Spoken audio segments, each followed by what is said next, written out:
Hi guys. So Shri आता बाळाला घेऊन त्यांच्या ऑफिसमध्ये गेलेले आहेत.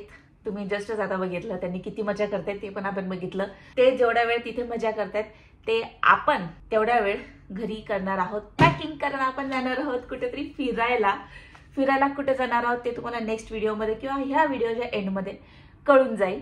लोकेशन रिव्हील आपण करणार आहोत. इंटरनॅशनल ट्रिप नाहीये श्री नाही आहे आतापर्यंत, पण आपण जाणार आहोत खूप छान ठिकाणी जिथे मी आणि श्री अजून तरी नाही गेलेलो आहे ना. आम्हाला ते एक्सप्लोअर करायचं आहे. ह्यावेळेस ना एक सिक्रेट सांटा होता श्रीच्या ऑफिसमध्ये. त्यांना एक खूप छान अशी गोष्ट मिळाली आहे आणि मला ते तुम्हाला दाखवायची. कारण ती ट्रॅव्हलिंगसाठी इतकी मस्त आहे. मला असं वाटतं सगळ्यांच्याकडे असावी ती. आपण इंडियन्स आहे ना, आपल्याला ना बॅग्स कमीच पडतात. कितीही बॅग मोठी असली तरीही ती अपुरीच पडते आपल्याला सामान न्यायचं असलं तर. सो मी तुम्हाला ती गोष्ट दाखवते. एक मिनिट थांबा. ही आहे ती गोष्ट. ही आहे vacuum storage bag. Not sponsored. Okay, हे माझा जेन्युइन रिव्ह्यू आहे. कारण हे याने मला खूप जास्त हेल्प केली. मी सांगते तुम्हाला का बरं. फर्स्ट आपण याच्यात बघू की काय आलेलं आहे. ओके, ही अशा काइंड ऑफ दिसते. खूप मोठी अशी बॅग आहे. अशा साईजच्या 3 बॅग आणि 1-2 छोट्या बॅग्स, अशा काहीतरी 5 बॅग्स आल्या होत्या. आपण नॉर्मली घड्या करून कपडे ठेवतो, करेक्ट. आणि घड्या करून वरती असं ठेवलं नंतर आपले बॅग पूर्ण भरून जाते. आणि काय होतं माहितीये का, आपल्या कपड्यांमध्ये जेवढं पण व्हॅक्यूम राहतं ना, आपल्या बॅगमध्ये पण खूप सारा व्हॅक्यूम म्हणजे एअर खूप सारी असते. त्याच्यामुळे ते बॅग आपली लवकर भरते. सो ते हे काय करतं, एअर रिमूव्ह करून घेतं, त्याच्यातलं पूर्ण व्हॅक्यूम काढून टाकतं. त्यामुळे याला बोलतात व्हॅक्यूम स्टोरेज बॅग्स. ठीक आहे. आता मॅजिक बघायला तयार आहे ना.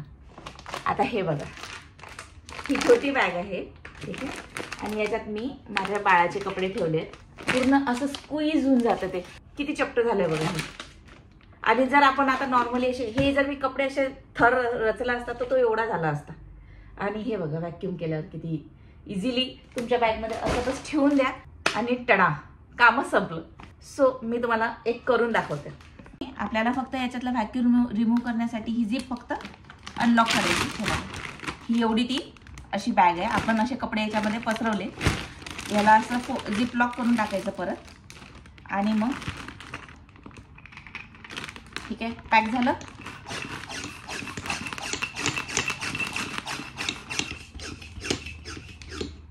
पूर्ण हवा आपण काढून घेतली. आता याला लॉक करून टाकायचं आहे. हे बघा किती पतलं. हे असे तुम्ही ठेवून द्यायचे आणि you are good to go. Normally याच्यामध्ये आणि ह्या आमच्या 2 बॅग्समध्ये फक्त माझे आणि श्रीचे कपडे येतात. ह्या वेळेस तुम्हाला बिलीव्ह नाही होणार, हे श्रीचे कपडे आणि बघा ह्याच्या खाली माझे कपडे. आणि हे खूप कमी कपडे नाही आहेत बरं का. हे बघा खूप सारे कपडे आहेत याच्यामध्ये. सो इथे माझे आणि श्रीचे कपडे बसलेत आणि इथे बाळाचे आणि आमचे अजून मिसलेनियस स्टफ. आणि इथे अजून जागा आहे काहीतरी ठेवायला. आहे ना मस्त गोष्ट. सो ह्याची लिंक मी तुम्हाला डिस्क्रिप्शन बॉक्समध्ये देऊन देईल किंवा तुम्ही याचा फोटो काढून घ्या आणि सर्च करा. तुम्हाला ॲमेझॉन फ्लिपकार्टवर मिळून जाईल, इझिली मिळून जाईल. हे मला इसेन्शियल वाटलं तर म्हणून मी तुमच्यासोबत शेअर केलं. पण जाणार आहोत त्याचं एक स्पेशल रिझन आहे. माझा बर्थडे येतोय 22nd आणि माझ्या बर्थडेसाठी आपण जिथे कुठेतरी नेक्स्ट डेस्टिनेशन जे आहे आपली तिथे आपण चाललोय माझा बर्थडे सेलिब्रेट करायला. सो दरवेळेस काय असतं की ना, आम्ही प्लॅन करतो की यार आता आपण फिरायला जाऊ ना. काहीतरी एक्सक्युजेस निघतात. अरे तिकीटच बुक झाली नाही, तिकीटच महाग आहे, हॉटेल्सच नाहीये, जे काय वगैरे वगैरे वगैरे. नियरेस्ट जाऊ, मग ते येऊन फिरून लोणावळा ते तिथेच येतं 5 गणी. सो आम्ही काय करतो की दरवेळेस माझा आणि श्रीचा बर्थडे आम्ही ट्राय करतो मॅक्सिमम % आम्ही ट्राय करतो की आम्ही बाहेर आमचा बर्थडे सेलिब्रेट करू. म्हणजे त्यानिमित्ताने आम्ही फिरायला जाऊ. आतापर्यंतचा आमच्या दोघांचा रिच्युअल आहे. तेच कंटिन्यू करण्यासाठी आता मागच्या 2 वर्षात आम्ही कुठे गेलो नाही कारण बाळ होतं. माझा पण बर्थडे आम्ही घरीच सेलिब्रेट केला आणि श्रीचा पण म्हणजे ॲज असा बर्थडे पण आम्ही असा काही खूप मोठा ग्रँड असं काही सेलिब्रेट नाही केला. सो ह्या वेळेस आम्ही बाळाला घेऊन जाणार आहोत आणि त्याच्यासाठी मी खूप जास्त एक्सायटेड आहे. मला माहिती आहे आपली गोव्याची ट्रिप तुम्ही बघितली असेल. गोव्याला पण आपण गेलो होतो. थोडंसं जरा अप्स अँड डाऊन्स होते, पण ह्यावेळेस आपण कारनी जाणार आहे तर थोडंसं अजून बेटर राहणार आहे सगळी सिच्युएशन. सो आता खूप सारी गडबड झाली. आता डायरेक्ट पॅकिंगला लागू. आणि मला करायचं आहे hair care, skin care, face care थोडंसं करूया. आणि जर टाइम भेटला तर पेडिक्युअर पण करायचा माझा प्लॅन आहे. पण माझ्याकडे पेडिक्युअरसाठी इन्स्ट्रुमेंट नाही आहे. सो बघू काय काय करता येतं. ठीक आहे, लेट्स गो.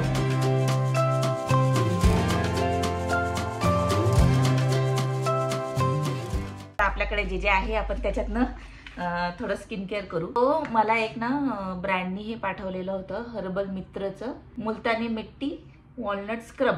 आणि हे काय आहे, हे जस्ट बीटरूट पावडर आहे. तर आपण काय करू, या दोघाला एकत्र करू आणि मास्क म्हणून लावू आणि मग त्याला काय म्हणतात थोडंसं असं जेंटली रब करून मग क्लीन करून टाकू. सगळ्यात पहिले आपण केस बांधून टाकू. हे बघा मी एकदम थोडंसं काहीतरी घेतलंय.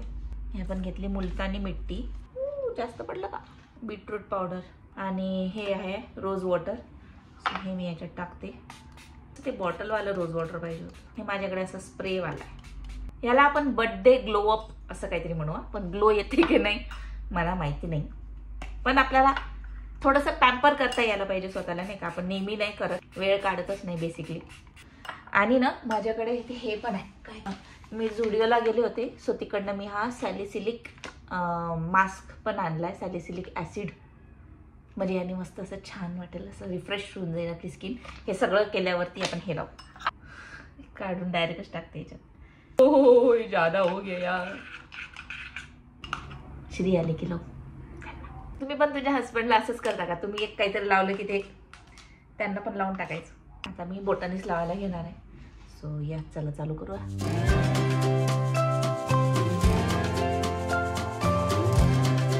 संपूर्णच गेलंय ऑलमोस्ट, मला असं वाटलं राहून जाईल हे भरपूर. माझं आता हे लावून झालंय. आता आपण हेअर केअर करू. तोपर्यंत हे वाढतं. तर हेअर मास्क साठी मी वापरणार आहे love beauty and planet organ oil and lavender. हे बघा हा हेअर मास्क आहे. खूप साऱ्या क्रिएटर्सला मी हा यूज करताना बघितलाय, खूप जेन्युइन फीडबॅक आहे. आणि तुम्ही बघू शकता मी याला एक नाही खूपदा यूज केलं बघा. हाफपेक्षा पण जास्त मी यूज करून टाकलाय. इवन श्री पण हे यूज करतात. सो असं नाही की फक्त बायकांसाठी वगैरे काही आहे. हे जे पण मी काही करते हे फक्त बायकांसाठी असं काहीच नाहीये. सॉरी मी खूप गंदी दिसते असं बोलताना, पण युनिसेक्स आहे बेसिकली हे. ठीक, सेल्फ केअर तर सगळ्यांनीच केला पाहिजे. आणि तुम्ही मॅरिड असाल तर तुम्ही जर तुम्ही स्वतःसाठी करत असाल तर तुमच्या नवऱ्याला पण करून टाकायचं आहे की नाही. याला काय करायचं, असं छोटे छोटे सेक्शन्स घ्यायचे आणि त्याला असं करून, त्याला असं स्काल्पला लावायची गरज नसते कधीच. मास्कला तुम्हाला असं वरच्या वरूनच लावायचं. जसं आपण ऑइल कसं स्काल्पला लावतो आपल्या, तसं नाही लावायचं. याला फक्त तुम्हाला केसांना लावायचं. केसांसाठी न्यूट्रिशन देणार. लावून झालेलं आहे. टिप्सला, केसांच्या टिप्सला विसरू नका लावायचं. असं एकदम स्मूथ पण करतात. आणि जे आता विंटर्सचे थोडे फ्रीझी हेअर होतात ना, ते पण याने थोडं कमी होतं फ्रीज. 10 ते 15 मिनिटं झालेत. हे सुकलंय. आता याला आपण सर्क्युलर मोशन मध्ये असं करून काढून टाकू. आता मी वॉश करून येते. आता जस्ट मी फेस वॉश केलं आहे, ते धुतलंय असं सर्क्युलर मोमेंटमध्ये. त्याच्यामध्ये वॉलनट होता ना, तर त्याच्यामुळे स्क्रब पण इतकं छान वाटत आहे. पण हे बघा तुम्ही, स्किनमध्ये डिफरन्स दिसतोय का, हे बघा मस्त दिसत आहे. सो या आपण आता हे पुसून घेऊ, शीट मास्क लावू, केसांना पण थोडा वेळ देऊ आणि पेडिक्युअर करू. घरच्या घरी पेडिक्युअर करणार आहे. सो पहिले मी त्याच्यामध्ये थोडं मीठ टाकते. शॅम्पू किंवा बॉडी वॉश, मी हा बॉडी वॉश घेते. आणि मग स्क्रब आपण याने करणार आहे, कारण माझ्याकडे ते स्क्रब व्हायला पण नाही आहे. सो हे बघा माझ्याकडे हे स्क्रब आहे. सो या स्क्रबने आपण पायाला स्क्रब करू.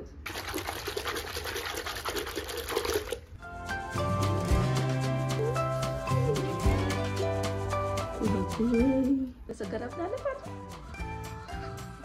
छान वाटतंय. वा, पार्लर वाली फिलिंग घरीच येऊन जायची मला तर. शीट मास्क लावून घेऊ. मुलतानी मिट्टीने बेसिकली तुमचा ना स्किन थोडी ड्राय पडते बघा. आणि ज्यांची स्किन ड्राय आहे त्यांची स्किन अजून जास्त ड्राय होते. ते ड्राय न व्हावं म्हणून आपण हे मास्क लावतोय. म्हणजे याच्याने तुम्हाला पूर्ण मॉइश्चरायझर तुम्हाला जे तुमच्या स्किनला पाहिजे ते पूर्ण मिळून जातं. ऐसा करके लगाले नाही का. झुडिओवाले मास्क मस्त बनवता येते. माझ्याकडे मस्त पहिले पण एक मास्क होता, म्हणजे मस्त vitamin C, salicylic acid, hyaluronic acid असे सगळे मस्त मस्त मास्क असतात त्यांच्याकडे. सो ते तुम्ही ट्राय करू शकता. आणि हे बघा हे शीट मास्क आहे ना, याच्या अंदर अजून भरपूर राहील. छोडणे का नाही, बहुत ज्यादा पैसे आहे. आणि हे बघा हे 49ला आहे. तेच तुम्ही नायका वगैरे इकडे तिकडे कुठे घ्यायला गेलात ना, ते तुला 99 वगैरे अशा प्राईजमध्ये मिळतं. मिडल क्लास व्यक्ती काहीच सोडत नाही. हे सगळं असं पॅटर्न पुसून खाऊन घ्यायचं. थोडंसं आपण पायासाठी पण घेऊ.